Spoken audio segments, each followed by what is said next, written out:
I'm Gisele Huff with the Jaquelin Hume Foundation, and I've been working in education reform for 14 years. About 5 years ago, I decided that reforming education was not nearly enough.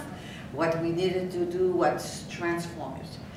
The only way we can transform education is changing the way it is delivered.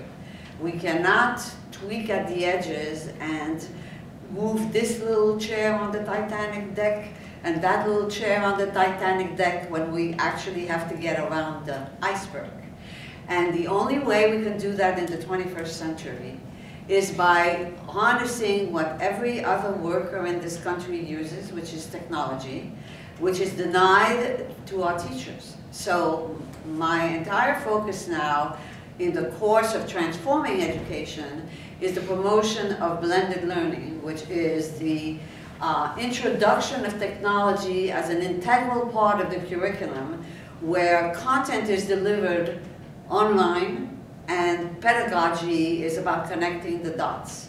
So there's a bifurcation between the knowledge that has to be acquired, which can be done online, and the application of the knowledge, which can be helped by the teachers in, working with the children. The ideal world, and where I think we're going to be heading if we're successful, and if we take hold of this moment, is to have blended learning for 4 days of the week and 1 day of project-based learning. So imagine a world in which children reach their capacity in terms of the potential of their learning abilities through the use of adaptive computer content, which puts them in the directions in which they need to go in order to grasp concepts and gain mastery. Imagine those same children then spending time with the teacher who helps them connect the dots, who helps them understand what they've learned, and what helps them apply it to other subjects and to other ideas and engage in sort of seminar-like activities. And then on the fifth day, imagine the kids putting together projects at all the different grade levels that they decide upon, that they collaborate on, that gets them out into their communities, that applies the knowledge that they've learned into actually making things, doing things, proving things, contributing to the world in which they live. I think that is the ultimate way that children should learn. I think it will be an immense plus for our economy, for our social fabric, for everything that makes this country as great as it has been, which is in question right now because of the lack of opportunity that the education system we currently have offers our children.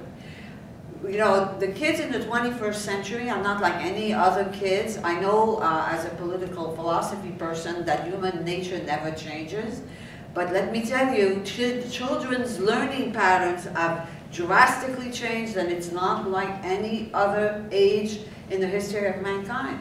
And if we don't take that into account and we don't go to them where they are, we're going to lose them. We're losing them now. And the kinds of battles we're fighting, we adults, the kinds of education reform battles that we're fighting are like, you know, the Maginot Line, or as someone was telling me earlier in this conference, it's like in 1901, the city of New York commissioned a study to do something about the horses, right? I mean, it was a huge metropolis. The horses were the means of transportation, and it was creating a lot of problems.